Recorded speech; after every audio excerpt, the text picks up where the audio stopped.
My name is Raymond Chen. I come from Hong Kong, Macau, and thanks again for inviting me to speak over here today. So today's topic is about what this deconstruct land-based gaming is a new opportunities for game developers. So how many people here has not seen a slot machines before? How many of them have played a slot machines recently? How many people win money? Oh, I hate you. Just kidding. All right. So today we are going to talk about how a slot machine is built and what the industries look like, and how game developer can participate in this industry, which we believe to be one of the most lucrative and most profitable industry amongst the games and gaming developments. Okay. Let's start it. Today's agenda. We will talk about the land-based electronic gaming market size first, so to give you an idea what it is about, what is involved and things like this. And then we will talk about what the land-based casinos business model look like, and what's the entry barrier to get into the business, which obviously there's a lot of entry barriers, otherwise everybody would be building the games for land-based casinos. Some forward thinking that we will talk about too, open discussions with you guys, what the land-based industry and the online gaming industry that will be integrated into each other in the future. You have questions? Oh no, you're just scratching your hair. Sorry. Let's talk about the gaming market size. This is the non-casino gaming market size we're talking about, something that everybody is very familiar with. We're talking about roughly 100 billion market, mainly focusing in Europe and North America and also Asia, right? This is the non-gaming, non-casino gaming market that everybody here is very familiar with. Let's talk about the global casino market. It's roughly about 3 times bigger than the regular game market. We're talking about 351 billion annual revenues around the world, and there's another 38 billions that we're talking about in the internet gaming, real money wagering gaming market as well. If you have been to Las Vegas or in Singapore and things like this is a graph to show you the casino gaming revenue split. You will see in the trend, the slot machines business, what we talk about, the electronic gaming, is actually about half or more, even more than half of what we used to know about the table games. So 70% of the gaming revenues in casinos, in average around the world, it's actually coming from electronic gamings, which mainly talking about slot machines, video poker, and things like this.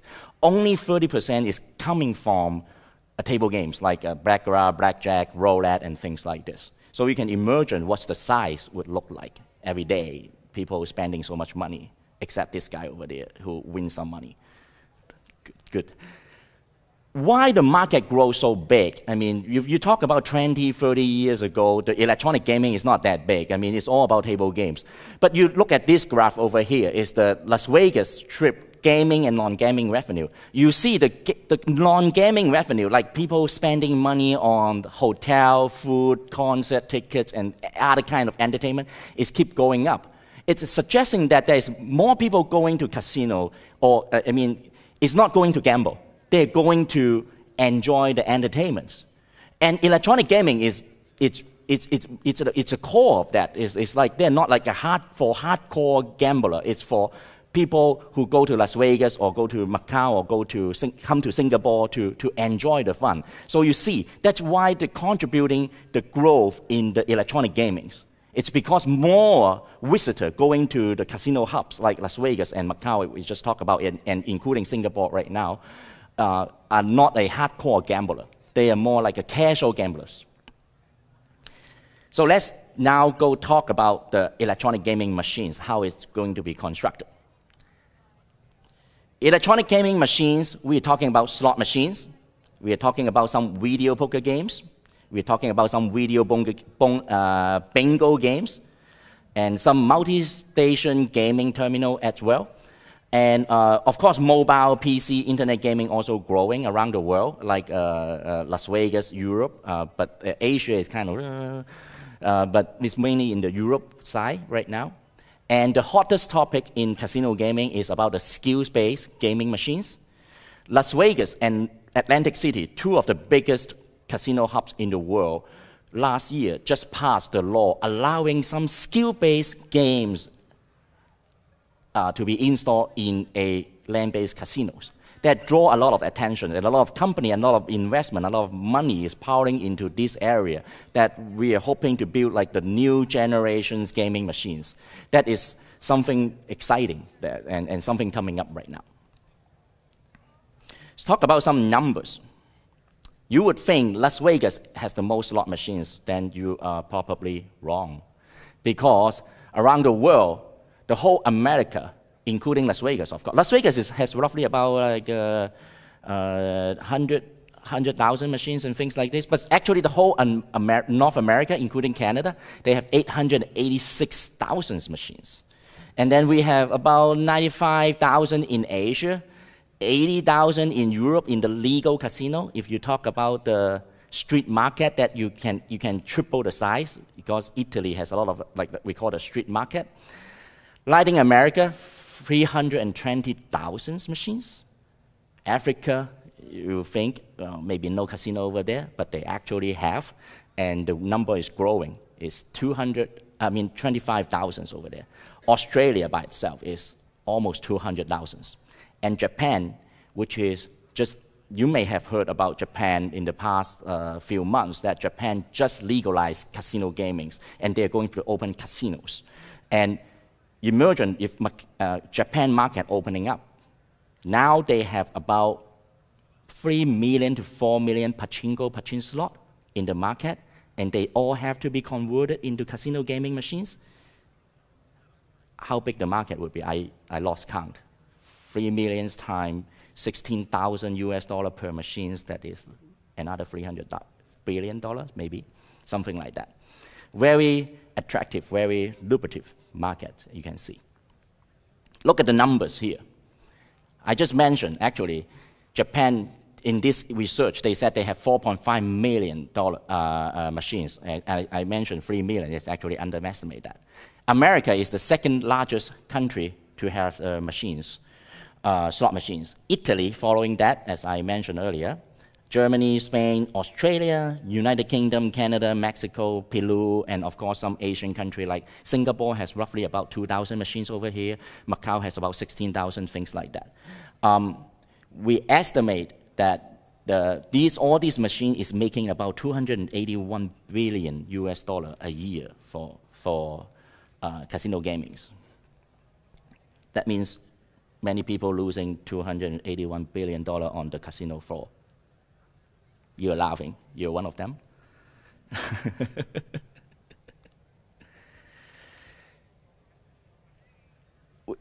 We talk about the machines and things like this, right? So let's talk about the landscape of like what kind of competitions are there. Like it maybe will be interesting for you guys. On the right-hand side, your left-hand side, my right-hand side, is all the mobile games, developers and things like that. You see there will be 100 of them. But for gaming company, there's only very few of them out there competing for a market size that is 10 times bigger than the left-hand side. We have Novomatics from Europe. We have IGT from America. We have Aristocrat from Australia. SG from America again. Konami and Aruze are the only two Japanese companies, and Sega Sammy is coming right now. They just started the development on the casino machines as well. So you see the competition is very small. Only a few companies going after this like multi-billion-dollar market. In the next slide, you may know why very soon. Okay, not next one, but here. The market share of IGT has like dominating 30% of the market, Aristocrat dominating about 15%, and then WMS and Bally is part of the SG group right now. They take another almost half of the pie and things like this. This would be interesting. The sales of the slot machines is always in a trend. It's like a cycle. It's up and down and up and down. It's up when there is a country get regulated and opening up the market. It's up when there is a new technology get enabled, from the physical slot machines to electronic slot machines. Then there is an up and down and up and down. So you see, every few years this is a curve, and we are at this point, 2014, 2015, 2016, are at the bottom right now. Because of the merger of the company that happened in the past 2 years in this industry, the choices of games are very limited right now. And the casino operator has no appetite to buy new machines. So the machines sales cycle has been really, really low. It's really, really depressed at the moment. However, starting from last year, the trend has changed. We see the new trend is tipping up right now. And I will show you more data upcoming. Let's talk about some technical specifications. How you make up a slot machines 30 years ago. A slot machine is basically a mechanical wheel that, just turning around, and then when you hit the spin button, it just starts turning, and then all in a sudden there is a hook to stop the machines, and then it decided the result. Like if it's 777, you win a big jackpot, and the chance of having 777 is like 1 out of 1,000, and then they pay you only $900, and then that's how they make the money. Things like this. However, 20 years now in the past 20 years, slot machines has changed into electronic gaming, which is now all PC-based games. It's all videos. Like there's no more mechanical machines. All the mechanical machines that you see on the casino floor is fake, because they're actually computer behind it. There's a random number generator behind to generate all the results. So it doesn't matter how you play the machines, hitting it hard or hitting it slow, or it's hot machines or no hot cold machine.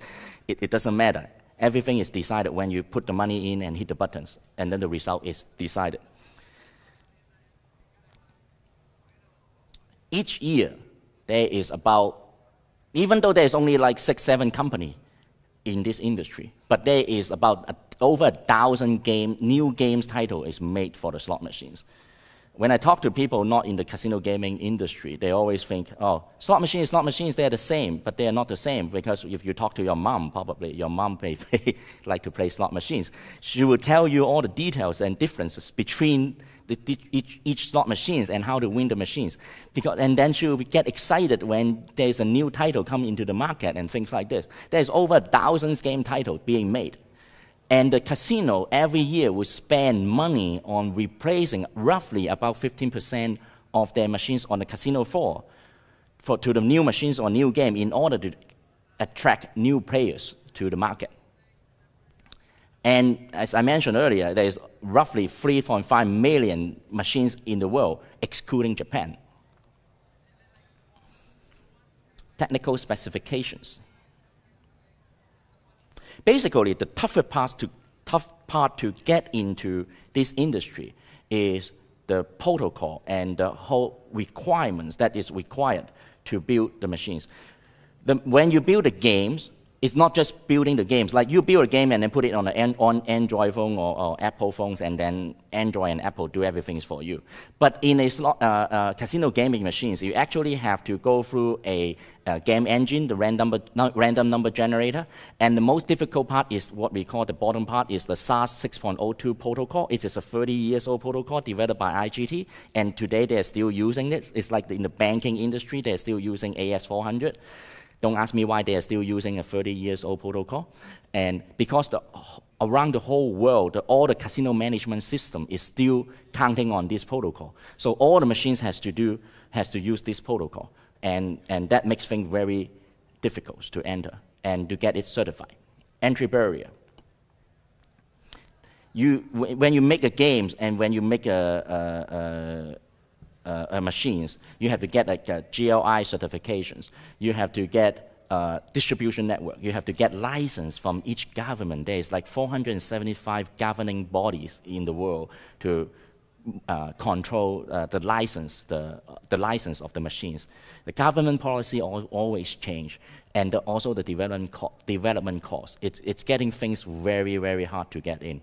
You see, the GLI stand for Gaming Laboratory Internationals is the international standard that is blocking all the game developers to get into this industry, because you will spend like 1 or 2 years just to study their requirements and then build the requirements and get like that. And then so all the, that's why there's so limited number of competitors out there. This is just some example of like a licensing and regulations that you will need to acquire, like a GLI cert, and then there's Macau, there is Nevada Gaming Control Board, there is like Korean Gaming Control Board, UK Gaming Control Board, Peru, Singapore, Philippines, blah, blah, blah, blah, blah. You see how many licenses you have to get. That's why making things so hard and making the machine so expensive.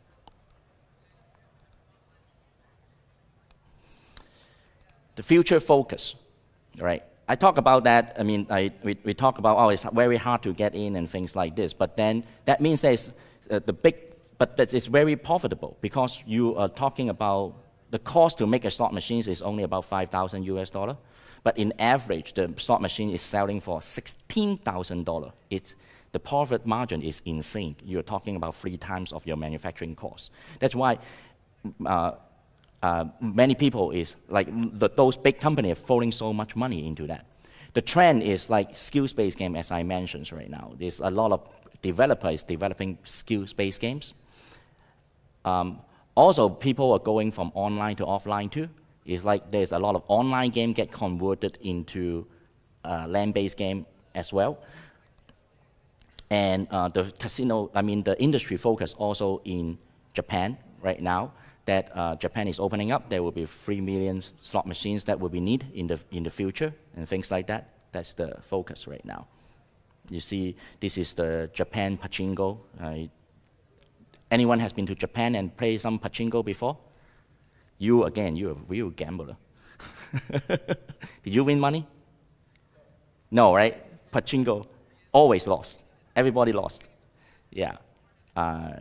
When we have more time, we can talk about that industry. That is a very interesting industry. Spend the last 5 minutes of the talk in Japan. Pachinko slot industry. This is a research by a Japanese company that how much money people spend in entertainment for average Japanese. They spend 47% of their entertainment budget from their wife on pachinko. And they only spend less money in food and beverage. So they eat less, they rather eat less and play slot machines. I mean pachinko. And then they only spend 3% in the games. I mean, 3% is a lot because it's Japan, third largest economy in the world. And then they spend only less than 1% in karaoke, which you think Japanese spend a lot of money in karaoke. So you see, it's crazy, the Japanese on the pachinko slot, which is the slot machines. Another comparison compared to another market, other industry, that's how big they are. They're huge. 23 trillion yen, that's roughly about like 23 billion market in Japan. By Bloomberg, recent research, in the next 10 years, Japan will be like a 25 billion market compared to, it's about the size of Macau, and it is 5 times of the gaming revenues of Singapore. So if you have been to Singapore casino, you know how busy they are. Japan will be 5 times busier. Is there any questions that you may have about the casino gaming market? I have a question. Yes. So I noticed that revenues for the card and table games were lower than the slot machines, significantly lower, it looked like. Correct. But with younger audiences, social components seem to be very important, and games like poker, for instance, have a very they're naturally social. Mm-hmm. Do you think that these trends will reverse and that we'll see table and card games rise as slots falls in revenues? Actually, that's a very good question, because I definitely think so. But it needs some change in the technologies to enable that. Because the problem right now in the industry is there's not much innovations, because it's closely controlled by the big manufacturers and all the protocol that they set to limit the people to come in. So, and people like everybody over here who has a great idea, I'm sure you have you probably have never think about developing game for the casino because you don't know where to start.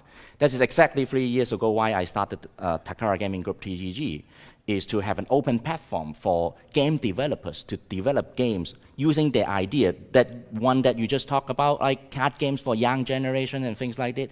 We take care of all the certifications and let the game developer to develop on that and create innovations for the industry in order to bring the revenues of casino gaming going up again.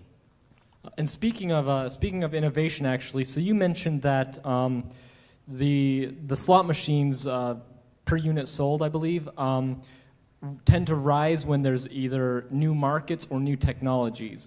And you mentioned that it looks like we're starting to get a new upswing. Correct. So do you think that that's the reason for that is because of the new regulations and technologies revolving around skill-based games, or what is the reason for that new upswing, do you think? There is a report just got released last night, actually, from one of the financial institutions. They predicted there will be, in the next 10 years, every year we'll have like 15% growth in the machines.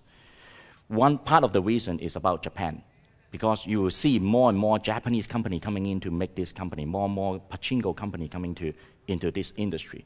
The second one is like they foresee the technology advance, and all the big manufacturers right now are busy with their own thing. There will be newcomers coming into the market, and they expect, they foresee open platform that's coming into the market too, like our company Open Platform is coming into the market that would enable new innovations. And that is how the research are suggesting why there's a growth and the uptick. And that's why we see, is as I mentioned, there's always something, technology advance or something, market open up that trigger the uptrend. And this is real right at the moment. So if people over here or anyone in the world, it's the right time to develop games to catch the trend before it drop again, because once the casino, in the next 5-10 years, they spend all the money to buying the machines and things like this, they will stop again, and then the trend will go slow. But so in the next 5 years, it's the best time to get into this industry. I have a final question. Sure. You mentioned licensing and regulations quite a bit. In this environment, especially coming from a side where there's generally not necessarily a need for, there's no sort of licensing or regulation, how fast can a developer expect to iterate? And does it make sense to try something out in a social casino setting first, and then if it's successful, move it to a casino floor? Or does that success not necessarily translate? If you asked me that question 2 years ago, I would say yes, because as I said, you have to develop a game and get certified. It will take you 2 years. You better try it on the mobile phones. But now, as we already know, in the mobile phone, the market is very competitive already, because everyone is doing this already. A lot of content is being created over there. I think it's time to get out and think again, the bigger pie, which nowadays start to have open platform available. But you just maybe not heard of it because you're not in the industry. But if you Google, if you search, you're actually starting to find those open platforms that you can actually rely on and build the games on top of that. And the cycle is actually not any longer than you build a mobile games. We're talking about from start to the end that you see your product in a casino. Instead of 3 years, we're talking about 3 months right now. Like, we had just done a Japanese client. We had done it in 1 month. We actually finished their game, integrated, and throw it into a casino in South America and start making money. So the game is changing. You know, but people is not aware of that yet, but it start to come. You see more and more news talking about that, especially Japanese market is opening up. The Japanese is throwing a lot of money into it and creating these platforms for their own market in the future. So something is changing while we are talking. So you mentioned how competitive the social casino industry is right now, and I just wanted to make sure I understood. Are you implying that there's actually possibly more opportunity in land-based casinos than there is in like the social casino realm right now for like independent developers? I definitely believe so, because the competitions in the land-based casino, actually, if you can go through all those entry barriers, the competition is not there at all. There's only 6, 7 companies making games, and their games is not any better than in the social casinos. If you can spend the energy and time, or even just transfer your creativities and imagination in the social casinos into the land-based or internet gaming casino, right? You're actually talking about, you look at the number, 10 times bigger pie. You just have to find a way to go in. And then if you look around, there's actually opportunities. Excellent. Thank you so much. Thank you very much, everybody.